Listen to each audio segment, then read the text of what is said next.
I really don't have too many real early memories. I know I was born in the middle of a big snowstorm, and the doctor had to come on snowshoes and stay overnight, Dr. Hoxie, and we lived down in the little house south of the corner for 5 years, and Rita says she remembers having measles, Joe, and she had the measles, and every night after supper Mom and Dad would come up, and you had to be careful of your eyes, you know, so they wouldn't get affected with the measles, and they'd read the paper behind kerosene lamps while Jack and I were in the other room, I guess. And then we moved up to the big place in 1924, and Dad went with Red and White in 1929 and bought the house in Scipio that we grew up in 31. Is that different than the big house? What was the big house? That was the one? Yeah. And what did you do before Red and White? He had to be independent like for 5 years, because I see that invoice that Mom has of Ed Kennedy, that's the 24th. I didn't think he moved up until, that's 1924, I mean, 2 years before I was born. So they were in the store evidently 5 years before they went Red and White. Just as an independent grocer. Yeah, yeah. And I can remember piling soap on the shelves, and Fell's Naphtha and Octagon, Lifebuoy, Palmolive, and Rinso, soap powder, and big barrels of molasses and kerosene in the back, 100-pound sacks of flour and sugar, and just a little compartment of paper goods. Now you have a whole store of paper goods almost. And I remember... Did everybody work in the store? Everybody worked in the store. And, to go back, this was before I was born, but when Rita was born, our brother Billy died 5 days before Rita was born. And he would have been the oldest in the family, and then Joe, and then Rita. And I remember going over to Nellie's and Grammy Powers's, and well, we went every Sunday, but one Sunday when Frank was here from Reading, Pennsylvania, coming home, we had a really bad accident, and Dr. Atwater, our dentist from Auburn, ran into us, I think, coming around that curve, and Dad broke ribs, and Mom had a big cut on her leg. Jack and I went with Mom and Dad, and Rita and Joe were left at home because we weren't able to be taken care of, I guess, by then. They were too small. I heard about that accident. I never knew it was someone you knew that ran into you. I didn't know that either until Sue said, "Oh, that was Dr. Atwater." So he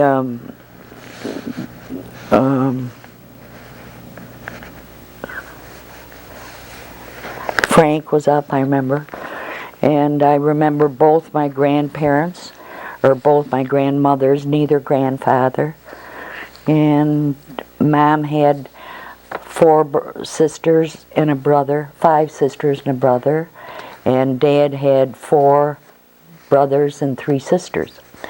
So most of our playmates were cousins that lived around the corner.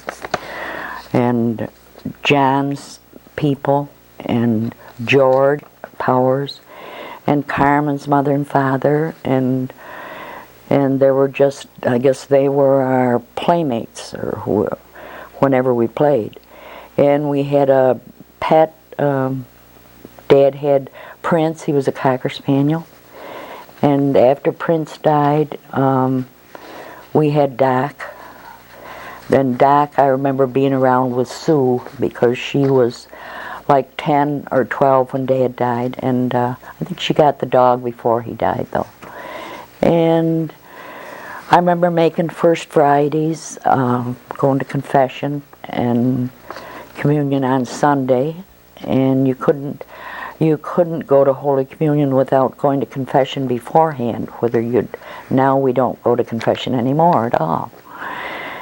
And I guess some story about when you went to confession. One of the stories that you used to. Father Doherty. I had gone 2 or 3 times, and he said to me, Jane, and that kind of threw me because I didn't think they were supposed to know who we were. And he said, "What is all the stealing you're doing?" And I said, "Candy from the store." And he said he thought he knew that Lee knew I was taking it, so that took care of that sin, and I had to scrounge around for other sins after that. And I remember going over to Grammy Powers's and Nellie's on Sunday afternoons, and Nellie taking care of Dad's feet weren't very good, and she would once a month trim his corns and take care of his calluses, and that's, I'm pretty sure, where we were when we heard that Pearl Harbor was bombed on a Sunday in 1941. And and Dad, the year I was born, he bought a radio, and I was the radio baby because I think there were radios before that, but I just found Met in Eckerd's, and I bought one that looks exactly like the radio that what kind of radio was it? Atwater Kent. And so I remember that. What did you listen to on the radio?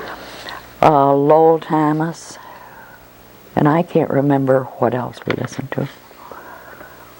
Those old radio shows or whatever. Soap operas, yeah.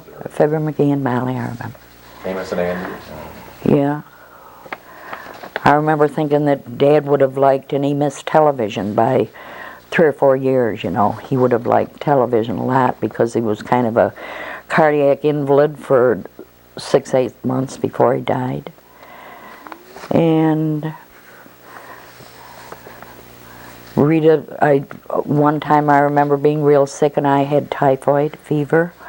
A couple years after we moved to the house in Scipio, and I remember being real sick because Dr. Gard, the doctor that took care of me, was kind of deaf, and when he was talking to Mom and Dad, I could hear quite a bit of what he said, and he was saying that I couldn't eat anything very much at all, and I saw Mom and Dad crying, so I knew that I was kind of bad. They're at the foot of my bed, I can see them, and for a couple months I couldn't eat. And Rita, I remember saying that all she had for her birthday cake was a shredded wheat with a candle in it because we couldn't cook much of any food to smell. It would make me sick. And I said I just couldn't wait until I could get up and go over to the store and get some bologna and bread to make a sandwich with. So, but I got better. And after, I remember, How old were you then? 8, 9, the Dad and Mom took me to Syracuse, to Edwards, and we rode on the escalator, and I got a yellow and brown polka dot dress. And I think now wherever we left off, we can dentist or no, we're talking about one-room school, or going to school. oh, that's right, school. Okay, good. And I went to school at Scipio District Number 1, just east of the corner. Walked to school, didn't carry my lunch, came home to lunch. And it was real special the days that we could take our lunch to school. And the second or third day of school, Alvin Colson bigger boy that lived on the corner, he tipped over one of the outhouses.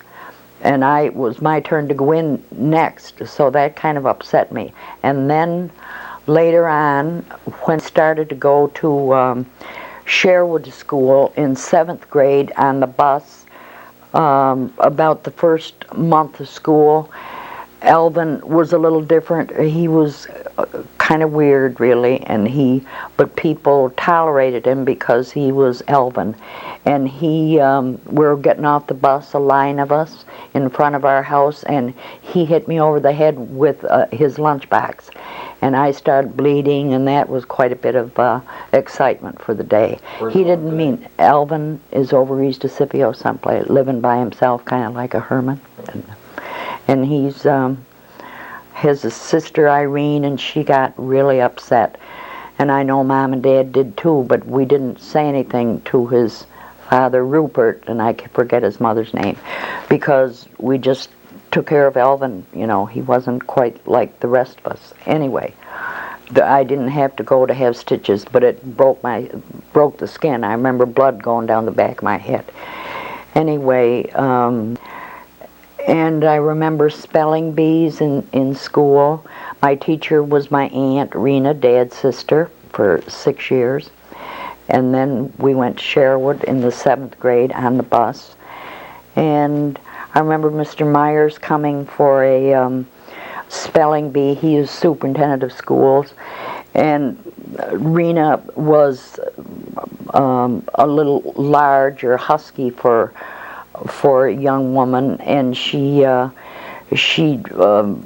described each word as and she said, "I am a little horse," and she meant we were doing synonyms and antonyms and things like that, spelling. And somebody spelled it, it could have been me, I guess, Horse, I'm a little horse. And she didn't think that was very funny, but we got along all right. And then we went to Sherwood School, and I don't really remember anything. Irene was my teacher, my other aunt, Mom's sister, for 7th and 8th grade, or part of 7th grade. And we went to basketball games on the bus, and I forgot to tell you about the contracts that Joe and Rita made up, and and Jack and I kind of got stuck with the hardest jobs, the most menial tasks. Joe would make the contract up, and we'd all have to sign it, and so that's one thing I remember from earlier. What jobs? That was in the store? In the store and in the house, like doing the dishes. And I remember using the mangle in the house. We had a big mangle to do sheets and pillowcases and tablecloths, you know, like you see in it's for an iron, like they have in laundries, I imagine. Oh, it's like a press? Big thing. And that was kind of a treat to be able to do that instead of do the regular ironing bit. Oh, and we had the first inside bathroom in Scipio. Dad was real proud of that, I can remember. And we really had inside toilets, but not inside plumbing, because the two outhouses were attached to the back of the big house, and you didn't have to go out. You just had to go out through the woodshed to go to the bathroom. And when they were on the back of the house, there was one on each side. I really don't remember using those too much, though, so it must have been we got the bathroom fairly quickly. And if you'll remember, you and I put carpeting down for Mom in that same bathroom. Carpet squares? Squares. Unusual. I think they were unusual. We had pieces left over from here. Yeah. Blue and green. Yeah. And I don't know how old you were then. You were still in high school, I think. Probably, yeah. And that was the indoor plumbing, or what did that used to be then before it became a bathroom? That was a big, like, walk-in closet. Because the good bedroom, or the spare bedroom, we called it the good bedroom, was right off that. And then Mom's and Dad's bedroom was the other side of the dining room. And nobody used the good bedroom unless you were sick, or it was a spare bedroom if you had company. The front room? Yeah, you went into a big hall and there was a parlor and a living room on one side. Then you went into the dining room, and then there straight ahead was the dining room, and then a big bedroom on each side. Oh yeah. And I remember Nellie, or Mom must have told us this, that Nellie gave each of the boys bird's eye maple bedroom suit for wedding presents, and that's that light. I don't even know if they have it anymore. Light. Yeah, I've seen bird's eye. And that was in our spare bedroom, and that's what I had typhoid fever with. And let's see. The kitchen. When was the kitchen? I remember the big fat kitchen. It looked like a huge kitchen. Yeah, yeah. But by the time we were going there, that wasn't a huge. That was where the pantry used to be. They made the smaller kitchen. Yeah, that's right. A big kitchen with, and now when we left, the washer and dryer were there. That's right. So you were a wealthy family? No, I wouldn't say we were wealthy. First indoor plumbing? We did have the first indoor plumbing. Oh, and I remember Dad running for supervisor in the town of Scipio, and he lost, but Mom wasn't very happy about election time. I remember that too, because it just made for a lot of uproar in the store, you know, and George Groom had been Democratic supervisor for 20 years, and he was 20 years after his election. And let's see, I remember going to a junior prom from Scipio, and Ramey Drake or Bud Young coming after me, and all the men sitting out on the front, it was in the spring or summertime, in front of the store on those benches, and Jack running up and down the front.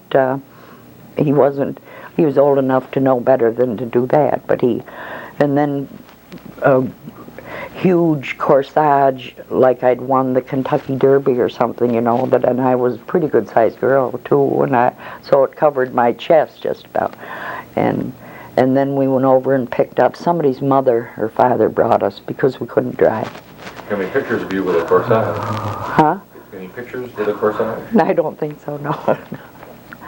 And then in high school we just did the usual things, I guess. Was there some oratory contest or spelling contest or speaking contest? Oh yeah, there were two. One, the first one was in my second year in high school, and Eva Swayze and I ended up giving the same one. We didn't know about it, the button, and neither one of us won. But the next year it was at Sherwood, and I won with The Telltale Heart by Edgar Allan Poe. And I took advantage of knowing those monologues with Sister Celeste in training, because she thought the funny ones were very funny, and we'd do anything to make her happy, you know, so they'd have me play the piano and sing or do the monologues. And let's see. What were the funny ones? Edgar Allan Poe ones weren't the funny ones? No, that wasn't very funny. About Hiram. And were they written? Were they ones that you made up, or were those They were written. Written ones by somebody? And then I made someplace else too. I lifted some of them from ones already done, you know, and then I made up some of my own, but she liked those. So I used to do those. And took the bus to nursing school, or? Yeah, we. Where do you live? I lived in the nurses' residence at nursing school, and took the Greyhound bus from Auburn, and we were home every weekend. Every other weekend to begin with, and the weekend we didn't come home, I'd call home and want to come home, and Dad and Mom would say, give it another week, you know, and see how it is. So I kept giving it another week. And then after I'd gotten through the first 6 months, we went on the floors to work. And there was this one floor with, like, it would be geriatric now. And I remember the nurse on it was Marie Fink, and she would say to the students, go in and make sure they're cleaned out. There are 4-bed wards. Make sure if they haven't had a bowel movement, give them an enema. And you couldn't get anywhere near the cardex to find out what else they were having done to them. So I remember going in and having 3 out of 4 have to have enemas. And one lady, I drew all the barium out of her that she had taken the night before for intestinal tests. And we had a lady who taught us anatomy and physiology, and she really made life miserable for me for a couple of days. She said, we have a nurse here that cost a patient a lot of money and ruined her treatment and a lot of, and then I really almost came home because I just couldn't handle that, and she was very unfair. And since the year after we graduated, she went into the sisterhood. She was a very mean person. Jeanette Statt was the only lay person we had. And then in professional ethics, she passed the word along for them to mention that I didn't read my cardex, and you couldn't get any place near the cardex first thing in the morning, and I had to be out to go to class at 11 o'clock, and I thought, this woman told me she hadn't felt as good as that in many days, so I didn't know about it until after I'd gotten back from class. That didn't hurt her. No, it didn't hurt her at all. You feel good. I don't even remember the aftermath of that. But when Dad had his first heart attack, I came home and stayed for 2 months, so I had 2 months to make up of the 3 years. And I stayed up there and worked on a private floor and studied for state boards and lived in the nurse's home and had a good time in Rochester then. That was fun. And did you see much of Rochester when you were there? Or no, we never got out a whole lot, too much to see it. But we graduated from the Eastman Theater, and just the other day somebody sent me a thing, Juliet Collins, my picture from training, and I'd never had one. I don't know where they went. Oh, wow. That's nice.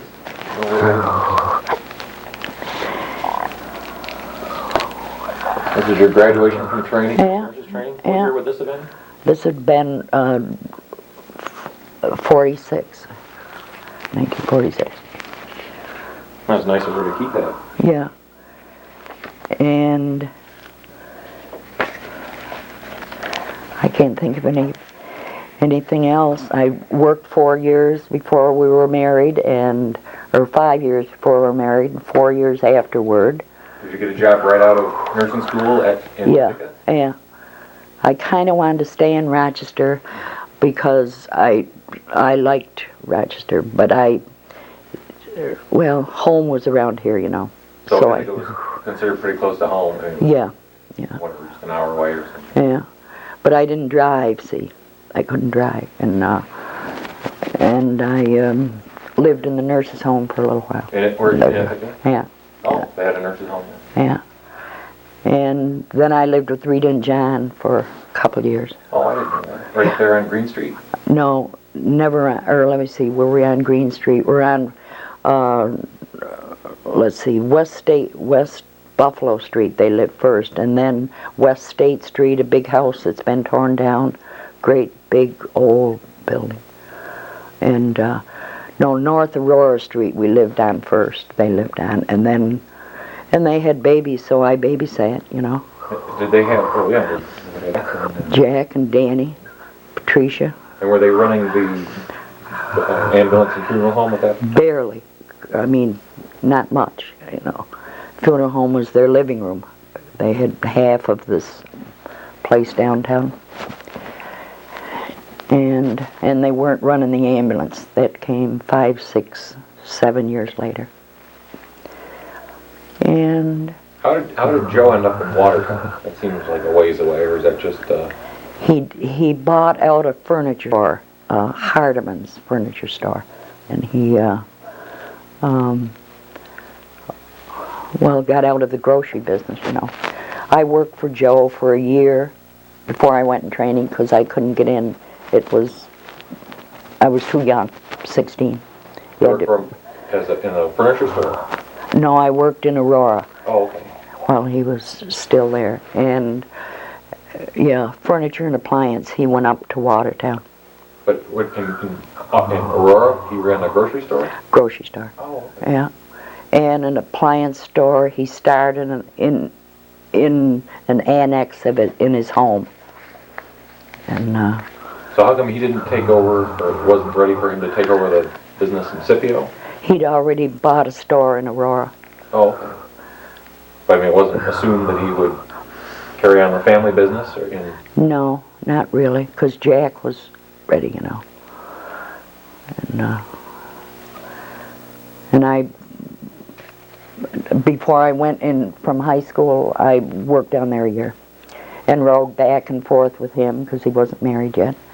And then he, while I was working for him, he met Jane, who taught school down there, and they were married. And then I don't know how I think I'd finished. They were married the year I went in training. And then Sue worked for him for a while when she went to Wells for a couple years. And let's see. And your sister Rita had already been to the same nursing school? Uh-huh. You were but she was there at the same time you were? She graduated the year I went in. She went with Joan Mann. Yeah.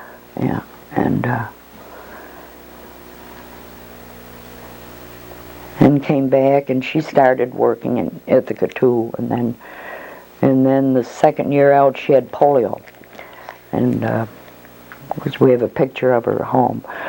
And the year Mike Powers was born, because I remember them being in the hospital at the same time, and I was working up there.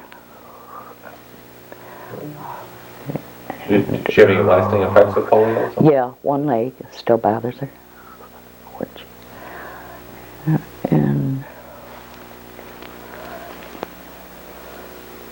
I guess talking to Lou, she reminded me that how much she enjoyed coming over. She'd meet me in nice weather. If I wanted to walk downtown, she'd say, in fact, the last time I was up there, she said it over 2 and 3 times. Do you remember you'd come over and say, would you like to watch Tom and Greg for a little while, and I'll go downtown? Because I'd walk down to see Marine or go down to the store or something, you know. That's in King Ferry. Yeah. For future generations, we have to let them know. That's right. King Ferry days. Yeah. And we, Well, how'd you meet Pop? You told the story, we've heard it before, but... in the emergency room, yeah. He came in with Arlene, and he had an allergic reaction to a bee sting, and he had to get parabenzamine, and then I don't think I started going with him right away that I remember. But then I forget how long we went together before we were married, and then we lived in an apartment in Ithaca on West Hill on Elm Street after we were married, and for 3 years, and he went to school and I worked, and sometimes, but everybody was doing that because a lot of students' wives, you know, so it was kind of a fun time. And then we moved out to King Ferry, and that was kind of a change. I probably a month before you were born, and then we took you back and forth to Arlene's every morning early, and Arlene was real good to you, and I think enjoyed it as much as, we've had pictures. And And then Greg came the next year, so I had to stop. I stopped working, and it was 5 years, but everybody kind of was in the same boat, you know. We didn't have, or somebody was saying, they were saying, like in Watertown during this last big flood, that wood stoves and generators cost, and somebody was drying something on a kerosene heater, and Gordon said, well, we used to dry diapers above that big kerosene heater in the dining room at home, and we did. And then we got, or somebody gave me diaper service for the year, or 6 months that we dropped you off at Arlene's, so she didn't have to worry about doing diapers. And then I remember moving. But Over here. yeah. And you still let, I play with the microphone too much because it'll make noise, it'll like Oh. around. But you learned to drive when I was, I learned to drive when I was pregnant for Molly. Oh. Yeah. So that was, I couldn't drive. Seemed like though, I remember Jean Barron coming. Why do you say that it was, when you were what? When Well, you I just remember that it was while I can remember you not driving and then remember you driving. Yeah. I remember when you started driving. So. Yeah. It seemed like we were up here when Molly was born. Yeah. But I remember, and other people have said, Jean Barron taught me how to drive, and I took driver ed from George Moore. It seemed like Molly was, that I was pregnant with her when I was learning to drive. But then there have been other things that make me, you know, think that it wasn't that late, but I guess maybe it was, because we didn't have 2 cars until I learned to drive. And was Jean Barron a driving instructor, or she just offered to... No, I never learned from George Moore. He was the driver ed down at school, but Jean Barron was just very good, and she took me. We went around Stewart Park, and. How did you know Jean Barron? Was she? We knew them because they built Johnny and Arlene's house. Oh. Dave Barron, Jean Barron. Was he a builder, or what was Dave Barron? He was he built houses. There was the first house on Ludloville Hill there, and he built houses and. Did all right because he was the only person we knew that had a swimming pool. That's right. That's right. You went down there swimming, didn't you? Yeah. Took us down for swimming lessons. Yeah, down to Red Cross. Betty Lacey. Yeah. Yeah. Wow.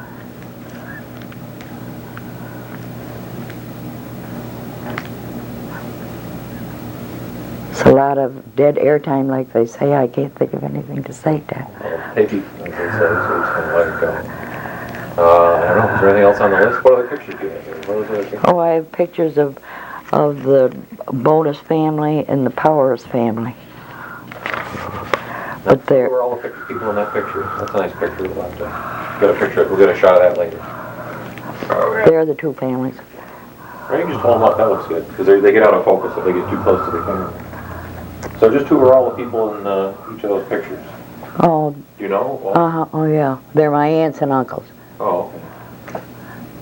Grandpa and Grammy Powers. What were their names? Michael and Mary Agnes.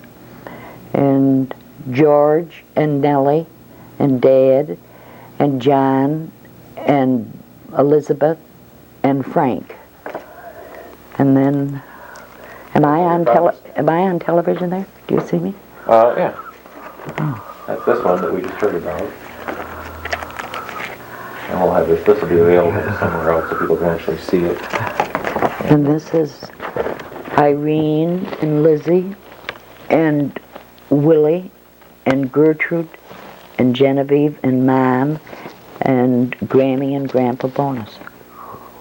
And that's this one is Mom. your mother over there. Yeah. That's a nice picture.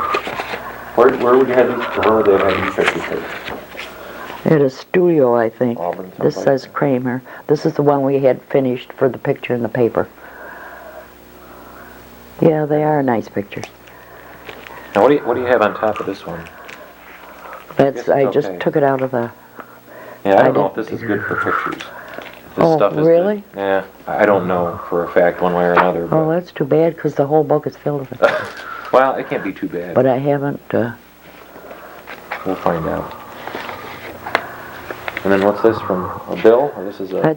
That's very interesting if you're, you know, for the price of...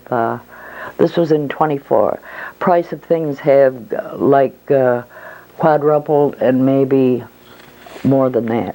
Now it says Lee Powers paints, oils, and Yeah, varnishes. uh-huh. Doesn't sound like a grocery store. Well, no, it doesn't. But he had bread and sugar and raisins on this. Everybody charged, this is my uncle, Ed Kennedy, who was one of the wealthier men in Scipio, Carmen's father. He was quite a bit older than my Aunt Genevieve. Genevieve died young with leukemia, my aunt. And, but I think about everybody charged. How did he earn his money to become the wealthiest? Hay something, I don't know. And then Grew hay? no, he didn't. He trucked it, and he dealt in hay. He could have. He grew it because they owned the McCormick place east of Waring's Corner, and yeah, he was quite a bit older than Genevieve, and she was a really nice lady.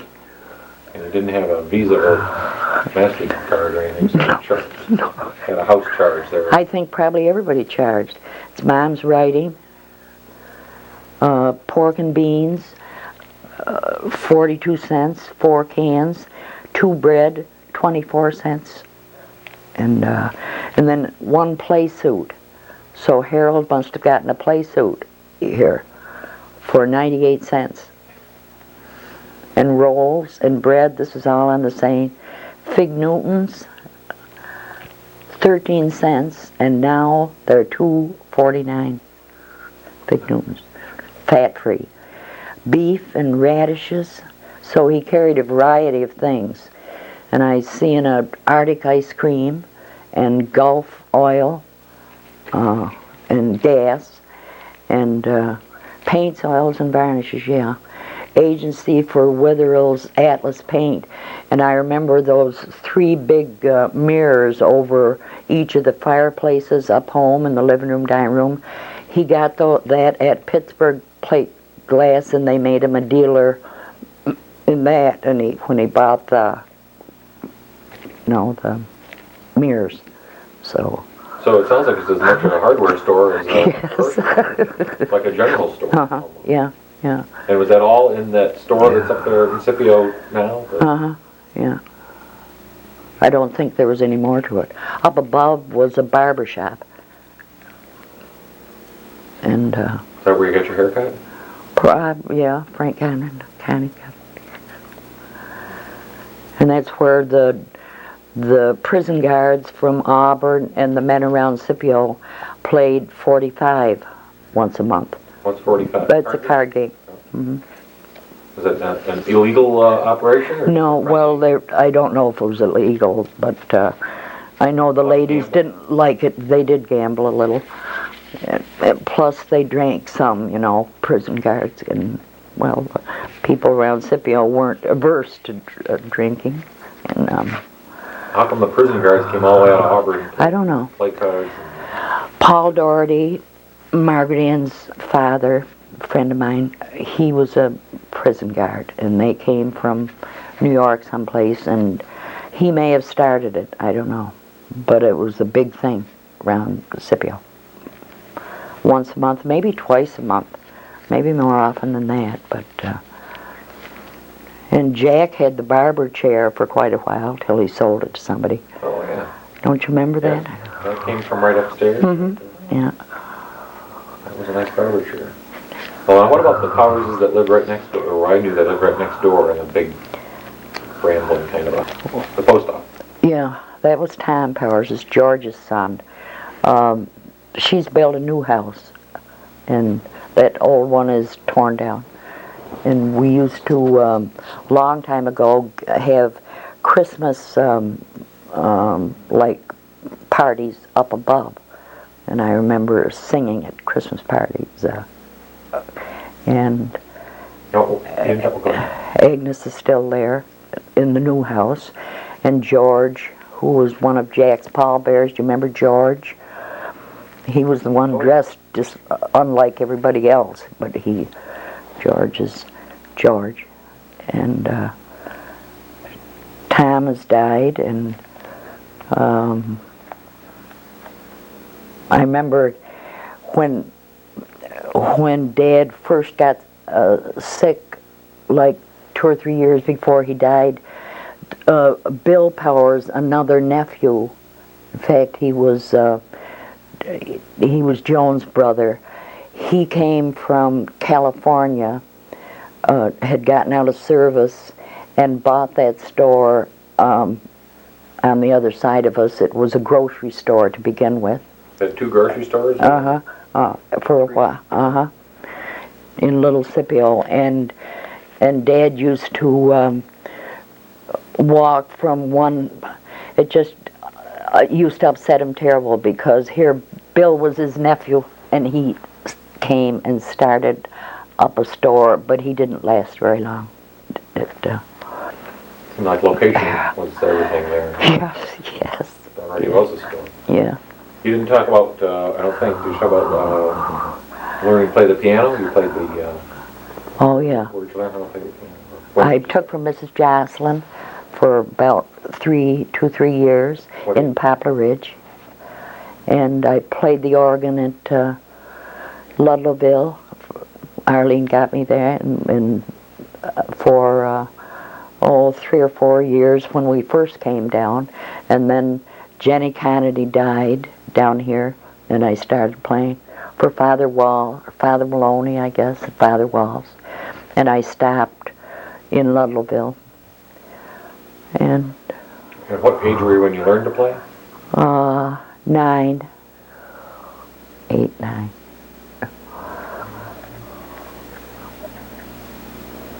See, you can think of things that I don't think of. Probably I've missed the best, or saved the best for last.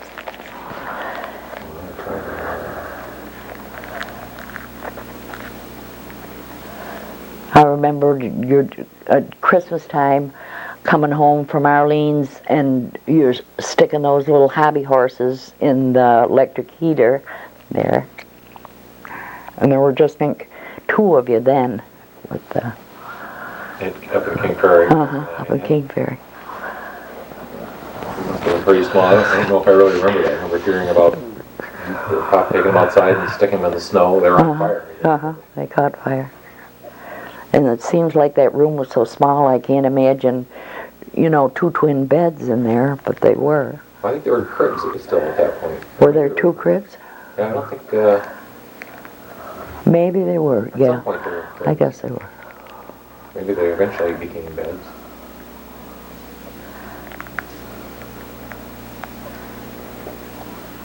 No, I can remember lots of things about that house that were nice garage. Can you? But see, I should remember more than you're only 5 when you left. Well, I have a good memory. Do you really? Well, write it down. Huh? I remember the sandbox we had. Yeah, in between those 2 trees. Yeah. And I remember it was What else? Hank, I think it was Hank gave us some, I made this in the note I sent to Lou. He gave us some, he was planting a garden, or he had a garden, I think, out there, a good-sized garden, and planted sweet corn, and gave us some of the seeds, or we took some of the seeds and put them in the sandbox. Yeah. Forgot about it. We just remember being surprised 2 weeks later when there were these little tiny plants coming up. Really? Yeah. I still remember, we stuck them in the ground and forgot about them. And Yeah. pretended to plant them or something, and then they came up 2 weeks later. And I remember being surprised to see them. And Greg remembers, and Danny must have been a baby. You and he putting Danny in Lou's dryer open from the front? No, I don't. I thought it was me. I remember one of us being in there. I don't think it was Dan. I think it was either Greg or I that was inside the dryer? In the dryer. Really? But I think it was, we always thought about doing that when we watched the clothes going around. And then I remember being in there and Hank Britt, like just kind of turning it by hand. Yeah. I don't really think it was on by power when we were in there. But I can remember Hank Britt just kind of spinning it while we were in there, while I was in there, kind of falling around. But I don't know. I think it was more just turning it by hand to see what it would be like right around. I remember Hank coming over. I think I was pregnant for Greg because you were around, and I was talking to him with my back to the kitchen sink, and I knew my head felt funny, that I was going to faint, and I said, Hank, be careful or something, and I fainted, and I'd never fainted before in my life, and he got really scared, went over and got Lou, but I was awake before he got back. Wow. Just from heat? Being pregnant, I guess. So. I remember being in that kitchen when Jack Powers came to, or at least one day I remember. Oh, really? Well, and the only reason I remember it is because I don't know why I remember this, but while he was on his way in the door, we were excited to see him. Uncle Jackson. We were excited to see him, and while he was on his way in the door, I must have said something like, I have to go to the bathroom. And then I saw him coming through the door, and I was, oh, no, I don't really have to go. He was telling me to go and take care of my business and then come back. I also remember when Dick Riley came to that door. Really? Dressed as Santa Claus. Oh, yeah? I guess I do. Yes, I do. That's right. He gave out a present, year. like one present or something. Yeah. I don't know if he did that as a... He was a good... That's right. I don't know why he would have done that if he did that with other people. Yeah. He had like a thing of toys. We were old enough to think it really was Santa Claus. We went up... I didn't know it was Dick Riley. Yeah. Well, you were 5. You probably did. Rileys were nice. We went up there quite a bit with you. Hay rides or sleigh rider, I think. Hay rider or something. What about the other neighbors in King Ferry? There's Hank and Lou, and then across the street from the... Were Ellison, Clara Ellison and her brother, Art, somebody, Coomber, and really nobody much our ages. George Fenner, down one from them. Stella Bradley and Harlan on the other side of us. We didn't neighbor too much, only with Hank and Lou, that I can remember. And we used to, when we were toward the end of living down there, we had parties, and I can remember like Kay, Bradley, and Al, and Ann and Ed, and Maureen and Orrin, and I forget, not too many of us, but we started having like, Christmas and St. Patrick's, and then one in the summertime. And I can remember one party we had. We had a good time. I can remember a party. You had some here, I think. Yes, here we... So how did you get to know all those people in King? You lived in Ithaca, and then you moved to King Ferry. Just being around town, you see them in the store or something, Larry Nedrose? Or how did you get to know Maureen May and all those people in King Ferry? Gee, I can't remember. Because we were kind of isolated up north of the car, Can't remember how I got to know Maureen. I can remember eating Paul Murray's restaurant. Yes. Do you really? Yeah. We ate there the night that Danny was born. Oh, August 10th must have been. Yeah. 1956.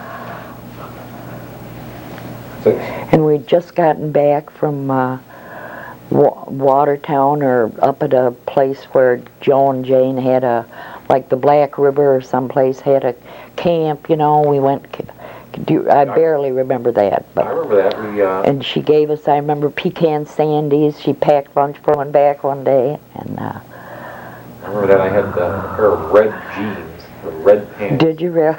We went up sliding on the rocks, and they got all beat up. And Did they really? I didn't have them very long. I think it was like the first time I'd worn them. Yeah. And they were all, I don't know if they really got scratched up or ripped or something. We went sliding on a rock pile. And was it on a Black River? It was a place they had at the lake. I thought it was Maybe it was a lake. I don't know.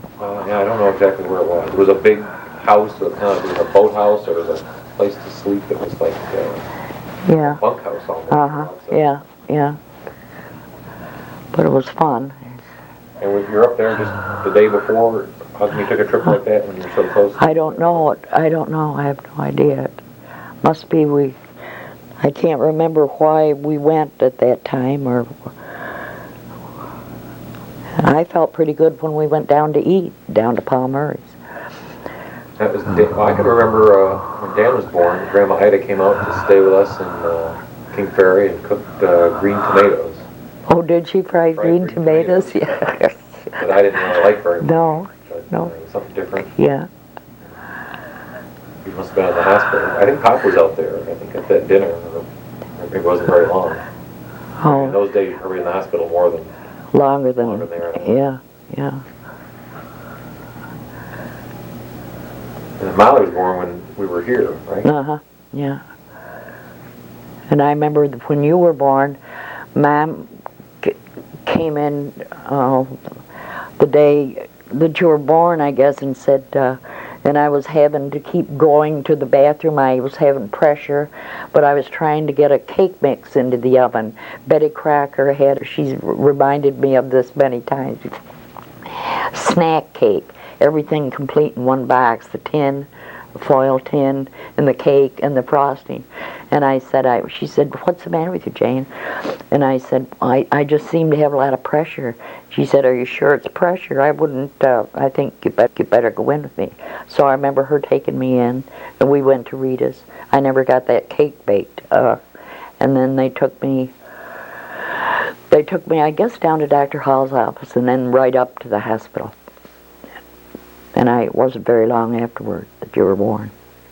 Right, nowadays they wouldn't bother stopping at a doctor's office. No, probably. no. Take you right on in. And then, obviously, baptized in the church in King Ferry. And was it Hank and Lou that were my godparents? No, my godparents were Sue and John Sanders. I think it must have been practice or common to have your people that stood up for you. Oh. Like Johnny was Gordon's best man. Sue was my bridesmaid. Oh, and my godparents were Anna Stafford and Denny Lacey, who's the Lacey's father. The Lacey's, you know, Paul and Harry and Ward and Lolita and Elma and Anna Stafford, and they're another story by themselves. They were relatives of Grammy Bonuses from New York City. She was a real tall redhead, and her husband Frank was like a head and a half shorter. And they came every summer for many summers to visit Grammy, and that was a great time because she talked a great deal. Kit Stafford did. She was my godmother, Kit Stafford, and she just. I remember we had to clean the house up good, and we'd have dinner, and she was quite an anomaly. She just would keep us up all night, talking, and she'd talk with her hands and. Stories? Or? Yeah, about what she did, and they both talked with an accent, and her brother, who was I don't know what relation they were. Peter Stafford was a cop in New York, so they had a couple of occupations that were. I remember that, and she wore a man style hat. Kit Stafford. That's a long time ago. Did you have any favorite books or games Don't like, because that'll just make some Yeah. crunching noises. So. You remember any like favorite books as a child? We used to read quite a bit. But more like school books or songs or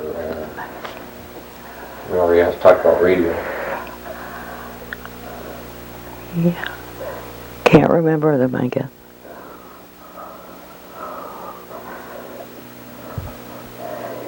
If I'd taken the time to write things down, I would, what's really smart is keeping a journal. Really. A little late now, but because you don't remember a lot of things you think you're going to. Really. No. Yeah. Well, you remember some unusual things or something. You see a photograph or a certain smell or something. That's right. Like baking or usually cooking. I remember that. So it's funny those little things you do remember. It'll be funny whatever Brian remembers when he. Yes. It's even funny now. He remembers some little thing that we forgot that made an impression on him. When he was littler. Yeah. When he was little, yeah. I remember the time we did this and barely remembered, but nothing about it. The age he was, the day, it sticks with him. I don't know what else. What was the first car? I remember that the car Grandma Rose had when I was old enough to remember a car, but. I think a 48 Plymouth. Dad used to trade every other year and pay cash. That's another thing. So I was doing all right. I mean, he wasn't. Yeah, I'm surprised. He didn't do, when they were first married, his brother John was 2 years older, and that's why they got the farm. Nellie sold them the farm on the corner, the big brick house and the farm. And Dad and Mom went farming near between Venice and Scipio, Venice Center, on a hill. The house isn't there anymore. And they didn't do very well. And then they moved, and I'd forgotten this. They'd moved up to north of the corner, across from the quarry, and that's where Rita was born. Where's the quarry? The quarry is on the way to Auburn, north of the quarry, the stone quarry. Okay. We used to ice skate on the stone quarry. So it's big hole. Still there? Uh-huh. Big hole is still there. Yeah. And that's where Billy got meningitis, or they think he did. So Dad wasn't doing very well at farming anyway, but he got out of farming, and they went all over as far as they could go in those days to get somebody to help diagnose what he had, And he... How old was he? 4 when he died. He died 5 days before Rita was born, which must have been pretty hard on Mom and Dad, So he was 4 when Joe was born. He was 4 years old and Joe was born. Anyway, there's 2 years between them and 3 years between Rita and Joe. But Mom never talked a lot about it, but it just must have been real hard on her. And they got out of farming.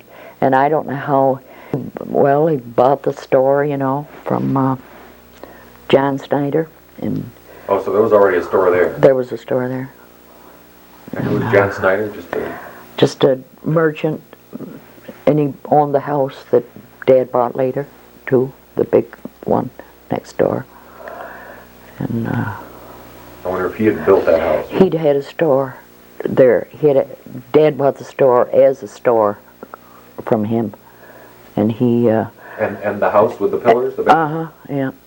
The house that Jack and Joan lived in. What's that? That was Grammy Bonuses. Oh.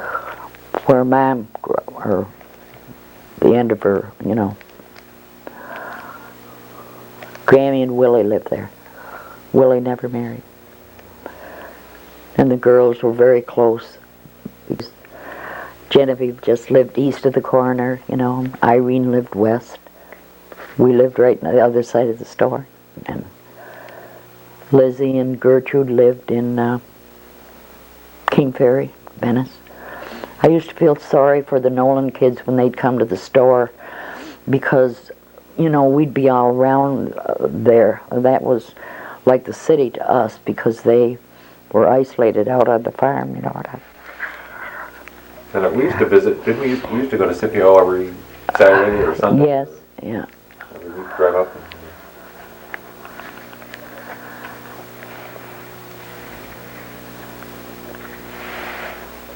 I remember the time I stole the, Rose had an old, probably worth a lot of money today. It was like a Mickey Mouse fire engine. It was all rubber. Oh, yeah. Goofy and Mickey, I think. It was like one of those antique toys, I imagine. It's one of those antique toys that's worth money today. I remember stuffing that in my corduroy pants and in the car on the way home, saying something like, well, look what I've got. Or, you know, kind of surprising. Well, look at this. Look what I have. And I guess it was Pop that said no, and turned the car. We were on the way home somewhere. And he turned the car around, drove back, and made me take it back. And apologize for taking something that didn't belong to me. And then I did the same thing with Brian at Grand Campus.